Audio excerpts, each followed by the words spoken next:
On va parler des relations toxiques parce qu'avec cette pleine lune en Scorpion, ça fait monter la température du psyché, de la progression, de la transformation intérieure. Et d'ici, on vous illumine votre maison, votre secteur où se trouve la potentielle obsession que vous gardez depuis très très longtemps, que ce soit des pensées limitantes ou alors que vous tentiez de vous accrocher à des systèmes de pensée qui ne vous servent plus. Il faut lâcher prise. Il faut bénéficier de cette nouvelle lune pour transformer votre système de pensée et donc vous libérer d'un poids énorme sur vos épaules. Ce sur quoi vous êtes obsédé vous suit éternellement. Ce sur quoi vous vous accrochez et auquel vous êtes obsédé, c'est vraiment la maison du Scorpion. C'est là où vous avez le même potentiel d'obsession que celui de libération. Tout ce genre de mécanisme, de pattern, en fait, de schéma émotionnel, matériel, financier, vous suit depuis des années. C'est dans votre maison du Scorpion.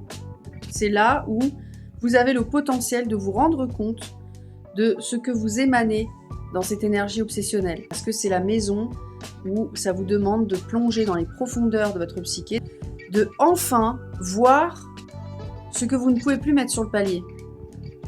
Vous devez balayer. Comme ce sont des choses cachées, ils ont un pouvoir d'exploitation sur vous énorme. Ils peuvent vous abuser, ils peuvent vous contredire, ils peuvent vous tromper.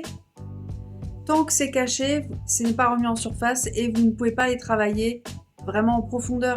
Alors que si vous les remettez en surface, vous allez comprendre l'intensité de cette profondeur et vous allez forcément devoir la décortiquer et en faire alchimisation.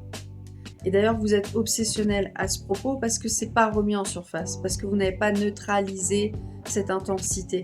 Vous n'avez pas remis en surface cette intensité. Plus c'est une obsession, plus c'est quelque chose que vous vous cachez à vous-même. Alors cette pleine lune en Scorpion, elle illumine, elle met en lumière votre noirceur. La noirceur n'existe pas sans la lumière. Et la lumière n'existe pas sans la noirceur. L'un n'est pas dissociable de l'autre.